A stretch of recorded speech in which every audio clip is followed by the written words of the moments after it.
नमस्कार भैया।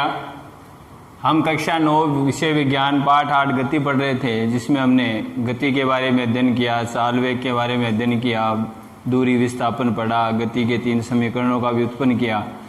आज हम एक गति के एक अन्य प्रकार, जिसे हम एक समानुवर्तीय गति कहते हैं, इसके बारे में पढ़ेंगे कि एक समानुवर्तीय गति क्या होती है।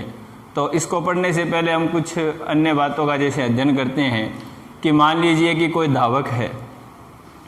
वह धावक मान लीजिए जिस पथ पे दौड़ता है वो पथ है वो आयताकार है, या ये मान लें कि वो वर्गाकार है, वर्ग के आकार का है या आयताकार है।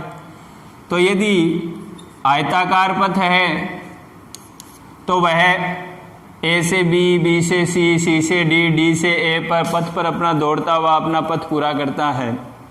तो आयताकार पथ में दौड़ते हुए धावक द्वारा जो दिशा होती है, यानी वो अपने समान वेग से दौड़ रहा है, लेकिन जब वह उसके घुमाव पे आता है, पथ के घुमाव पे आता है, तो वह अपनी चाल को बनाए रखने के लिए अपने वेग को बढ़ाता है। हम जानते हैं कि किसी वस्तु के वेग में जो परिवर्तन होता है उसे हम त्वरण कहते हैं, और उस गति को हम त्वरित गति कहते हैं। तो उस त्वरित गति को बनाए रखने के लिए, अपनी जो गति है उसको बनाए रखने के लिए वह अपने जो घुमाव है जो भी उस पथ के, उस पर अपनी वेग को बढ़ाता है। तो आयताकार पथ में गति करते हुए वस्तु जो धावक होता है वो अपनी दिशा कितनी बार परिवर्तित करेगा? आयताकार पथ पे है तो उसके जो कोणे हैं 1, 2, 3, 4, या उसके जो पथ है वो 4 है तो वो 4 बार अपनी दिशा को परिवर्तित करता है। यदि हम जो पथ है उसकी भुजाओं का संख्या को बढ़ा दें, मान लीजिए ये 4 भुजा का है तो वह अपने पथ को, अपनी जो पथ की जो दिशा है वो कितनी बार परिवर्तित करेगा? 4 बार। अगर ये पथ है वो 60 भुजाकार हो जाए,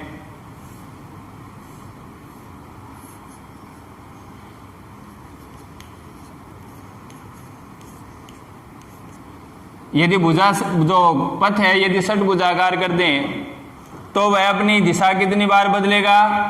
वह अपनी दिशा है वो 6 बार बदलेगा। कितनी बार बदलेगा? 6 बार। अब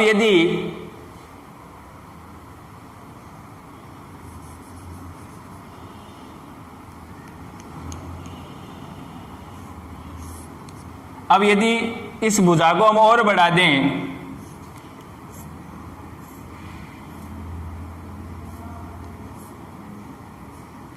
7 भुजा कर दें, तो वह अपने पथ की दिशा है वो कितनी बार बदलेगा? मतलब दौड़ते समय वो अपने दिशा को कितनी बार परिवर्तित करेगा? 7 बार करेगा।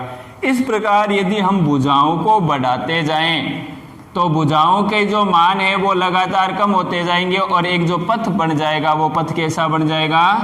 वृत्तीय पथ बन जाएगा। और वृत्तीय पथ में दौड़ता हुआ धावक, अब यह प्रश्न है वो कई बार पूछा जाता है कि वृत्तीय पथ में दौड़ते हुए धावक है वो अपनी दिशा कितनी बार बदलता है?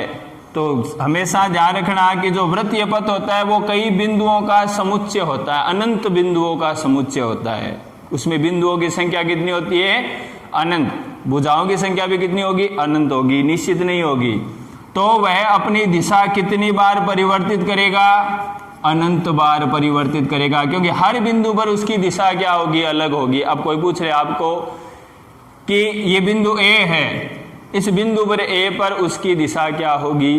तो इस बिंदु ए पर जो वृत्त की स्पर्श रेखा होगी, बिंदु ए पर जो वृत्त की जो स्पर्श रेखा खींचेंगे वो स्पर्श रेखा उस बिंदु पर उसकी गति की दिशा होगी। अगर बिंदु बी पर हमें उसकी दिशा ज्ञात करनी है तो यहाँ पर जो इस बिंदु पर उसकी जो स्पर्श रेखा होगी वह उसकी धावक की गति की दिशा होगी।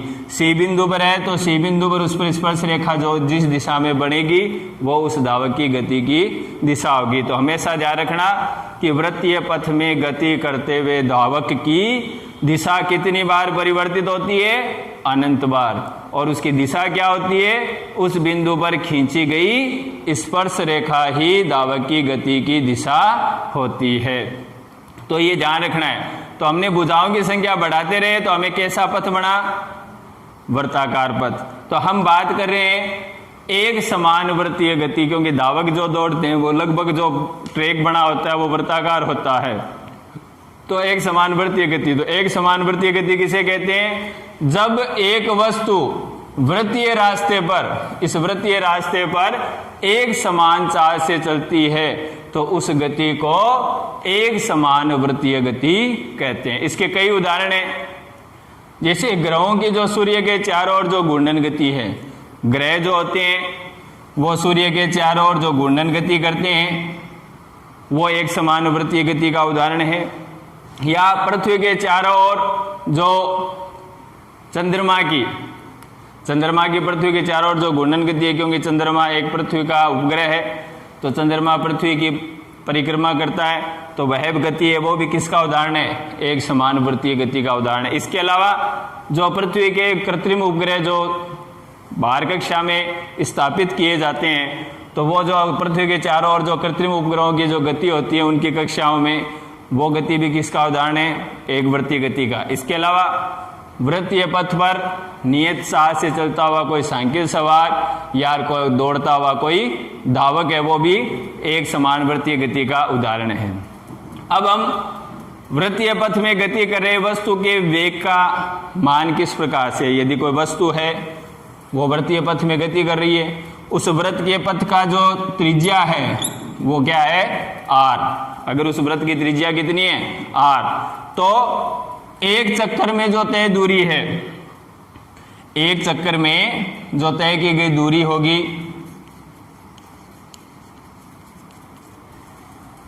और एक चक्कर में जो लगा समय होगा वो उसका याद करेंगे। तो एक कोई भी हमें पता है कि एक वृत्तीय पथ में जब एक चक्कर पूरा करते हैं तो वह उसकी क्या कहलाती है? परिधि कहलाती है। और वृत्त की यदि त्रिज्या r है तो उसकी परिधि क्या हो जाएगी? 2 पाई r। तो तय की एक चक्कर में तय की गई दूरी कितनी होगी? तो वृत्तीय पथ की जो परिधि है वो कितनी होगी? 2 पाई r। और पथ तय करने में लगा समय है वो यदि हमने माना t है, तो वेग बराबर क्या होगा? तय की गई दूरी बटा समय, या एक चक्कर में तय की गई दूरी बटा समय। तो तय की गई दूरी है वो तो 2 पाई r है और समय वो क्या है? t। तो इस सूत्र से वृत्तीय पथ में तय की गई जो वेग है उसका मान हमें इस सूत्र से ज्ञात किया जा सकता है। अब हम जैसे हम खेल में खेलते हैं कि जैसे एक धागा लिया, उसके एक पत्थर बांधकर जब उसको हम घुमाते हैं तो उस पत्थर की जो गति होती है वो भी वृत्तीय गति होती है। अब अगर अपन जब उस पत्थर को छोड़ेंगे तो वो किस दिशा में जाएगा?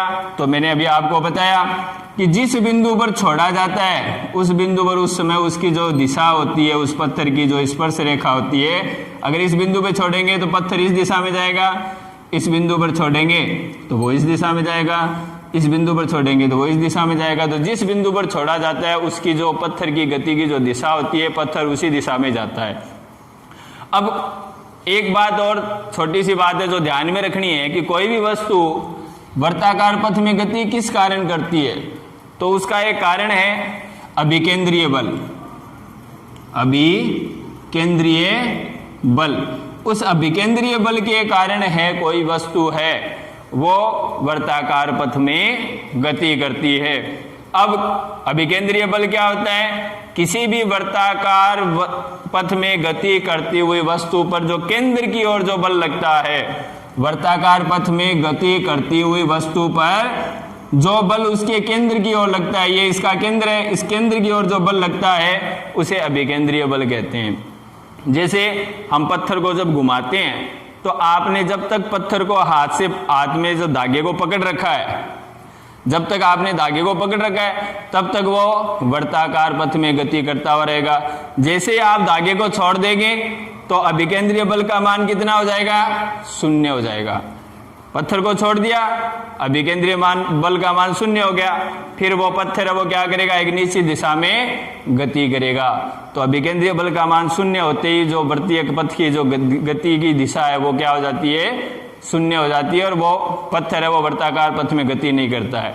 तो इस अभिकेंद्रीय बल के कारण ही जो पत्थर होता है वो वृत्तीय पथ में गति करता है। तो ये ध्यान में रखना है कि किस बल के कारण करता है।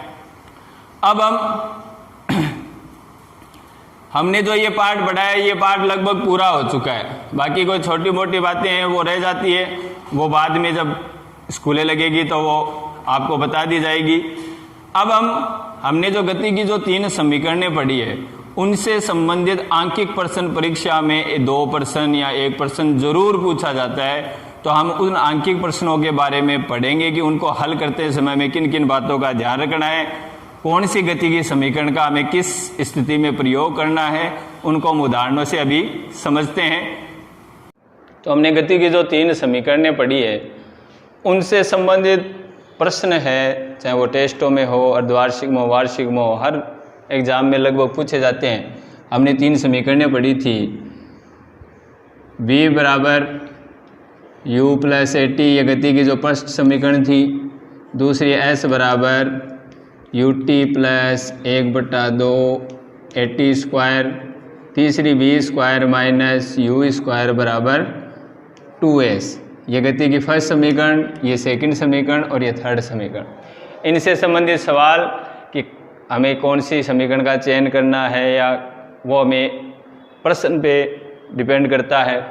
जैसे हम उदाहरण लेते हैं कि एक रेलगाड़ी विराम अवस्था से, कौन सी अवस्था से, विराम अवस्था से, जब शब्द आए कोई भी वस्तु है वो जब विराम अवस्था से चलना शुरू करती है तो हमें जो प्रारंभिक वेग है, प्रारंभिक वेग u वो 0 मीटर प्रति सेकंड लेना है। ठीक है, तो विराम अवस्था से चलना प्रारंभ करती है मतलब प्रारंभिक वेग उसका क्या हो गया, 0 हो गया। और 5 मिनट में समय दिया हुआ है 5 मिनट। तो हमेशा ध्यान रखना, प्रश्न जब समय मिनट में दिया हो तो उसको सबसे पहले सेकंड में परिवर्तित करना है। तो 5 मिनट में तो 5 × 60 बराबर 300 सेकंड होते हैं। तो वो जब प्रश्न में समय लेंगे तो वो 5 मिनट नहीं लेंगे, 300 सेकंड लेना है। फिर 72 किलोमीटर प्रति घंटा हो जाता है। तो ये अंतिम वेग है, अंतिम वेग v का मान कितना है, 72 किलोमीटर प्रति घंटा।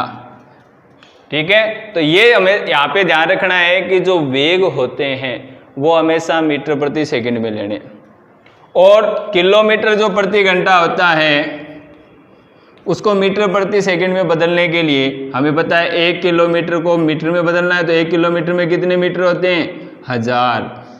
और 1 घंटे को सेकंड में बदलना है तो 1 घंटे में सेकंड कितने होते हैं, 3600 सेकंड। 60 सेकंड नहीं होते हैं, 3600 सेकंड, क्योंकि जब आपसे सामान्य पूछते हैं तो 60 बोलते हैं, तो 3600 सेकंड होते हैं। अब इसको जब हम सरल करेंगे, 2 0 से 2 0 गया, इसको हमने 2 से काटा, इसको 2 से काटा तो इसको काटा तो आगे 18, ऊपर आ गए 5।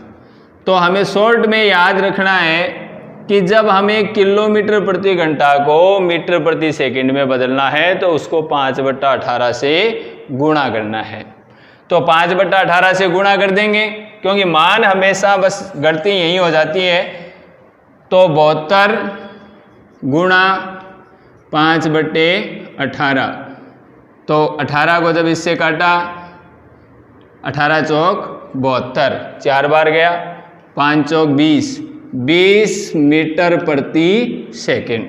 तो अब हमें जो वेग लेना है वो 20 मीटर प्रति सेकंड लेना है, न कि 72 किलोमीटर प्रति घंटा लेना है। तो ये ध्यान रखना आपको कि यदि वेग किलोमीटर प्रति घंटा में है तो उसको मीटर प्रति सेकंड में बदलने के लिए 5/18 से गुणा करना है। तो त्वरण एक समान है, प्रश्न में ये दिया हुआ है त्वरण एक समान है कि वस्तु का वेग वो समान रूप से बढ़ रहा है। तो हमें त्वरण ज्ञात करना है, और जो वेग 72 किलोमीटर प्रति घंटा है वह प्राप्त करने के लिए गाड़ी को कितनी दूरी तय करेगा वो दूरी याद करनी है। तो 2 चीज़ निकालनी है, एक तो हमें निकालना है त्वरण ए का मान, और एक हमें ज्ञात करना है तय दूरी एस का मान। ये 2 चीज़ें हमें इस प्रश्न में निकालनी है। तो पहले हम त्वरण निकालेंगे। तो हम गति की जो पहली समीकरण है v बराबर u प्लस एटी, तो u को इधर लाएंगे तो v माइनस यू बराबर आ गया 80। a बराबर क्या होता है, t को ले आओ, t गुणा में इधर आएगा, भाग में आ जाएगा, तो v माइनस यू बटा t। तो ये वाला सूत्र काम लेंगे। तो यहाँ लिखेंगे गति की फर्स्ट समीकरण से a बराबर क्या होता है, v माइनस यू बटा t। तो a बराबर v का मान 20 माइनस u का मान 0 बटा t का मान 300। तो 20 में से 0 गए 20, तो 20 बटा 300, तो 0 से 0 गए, 2 बटा 30, 2 को 2 से काटा 1 आ गया, 30 को काटा 15 आ गया। तो a का मान कितना आ जाएगा, a बराबर आ जाएगा 1 बटा 15 मीटर प्रति सेकंड स्क्वायर। ये त्वरण का मात्रक होता है। तो ये त्वरण आ गया। अब हमें क्या ज्ञात करना है, तय की गई दूरी। तो तय की गई दूरी, तो गति की s का मान निकालना है। तो u का मान है हमारे पास, t का मान है, a का मान है, t का मान है, इससे भी निकाल सकते हैं और गति की तीसरी समीकरण से भी निकाल सकते हैं। तो हम गति की तीसरी समीकरण से निकाल लेंगे या दूसरी समीकरण से भी निकाल सकते हैं कि गति की द्वितीय समीकरण से। तो s बराबर होता है ut प्लस 1/2 80 स्क्वायर। तो s बराबर u का मान 0 गुणा t का मान 300 प्लस 1/2 गुणा a का मान 1/15 गुणा t का मान 300 गुणा 300। तो ये मान रख दिए, u का मान रख दिया, t का मान रख दिया, प्लस 1/2 a का मान आया 1/15 गुणा समय का मान t स्क्वायर 300 गुणा 300। तो अब जब इसको हल करेंगे तो ये तो 300 गुणा 0, ये तो 0 हो गए, इसका मान तो 0 हो गया। अब शेष पद ये बच गया, इसको हल करना है। तो 15 से 300 को काटेंगे 20 आ गए, 2 को 20 से काटा 10 आ गए। अब शेष क्या बचा, 300 गुणा 10, 300 गुणा 10 बराबर कितने हो जाएंगे, 3000 मीटर। तो तय की गई दूरी है वो तो 3000 मीटर आ गया, और जो त्वरण है वो कितना आ गया, 1/15 मीटर प्रति सेकंड स्क्वायर। तो ये पहला उत्तर हो गया त्वरण का मान, और दूसरा तय की गई दूरी। तो ये एक प्रश्न पूर्ण हो चुका है। दूसरा अंकित प्रश्न, जैसे किसी कार पर ब्रेक लगाने पर वह गति के विपरीत दिशा में, यानी जो गति की दिशा है वो विपरीत है, 6 मीटर प्रति सेकंड के त्वरण। तो हमेशा ध्यान रखना, जब गति के विपरीत दिशा में त्वरण लगता है तो वो उसे ऋणात्मक त्वरण कहते हैं। तो त्वरण a बराबर है वो, अब माइनस में लेना है। कोई भी वस्तु देखो ध्यान में रखना कि यदि कोई गाड़ी रुकती है या किसी वस्तु को हम नीचे से ऊपर फेंकते हैं, तो उन दोनों स्थितियों में जो त्वरण है उसका मान हमें ऋणात्मक लेना है। तो त्वरण हो जाएगा -6 मीटर प्रति सेकंड स्क्वायर। 2 सेकंड 50 समय दिया हुआ है, t बराबर 2 सेकंड, 50 रुकती है। तो तय की गई दूरी की गणना करनी है। तो प्रारंभिक वेग u हमें ज्ञात करना पड़ेगा, v हमें दिया हुआ है प्रश्न में। कैसे दिया हुआ है कि लिखा हुआ है ना कि तय कि 2 सेकंड 50 रुकती है, इसका मतलब अंतिम वेग क्या लेना है, 0 लेना है। जैसे इस प्रश्न में हमने विराम अवस्था से चलना शुरू किया तो u का मान 0 लगना है, और गाड़ी जब रुकती है तो उस स्थिति में v बराबर क्या लेना है, 0 लेना है। तो अंतिम वेग v का मान है वो 0 मीटर प्रति सेकंड लेना है और हमें ज्ञात क्या करना है, तय दूरी s का मान हमें ज्ञात करना है।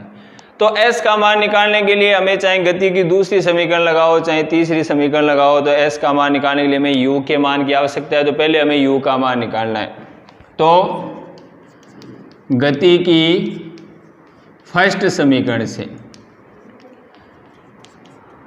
इसमें गति की फर्स्ट समीकरण लगाएंगे u का मान निकालने के लिए। तो फर्स्ट समीकरण क्या होती है, v बराबर u प्लस 80।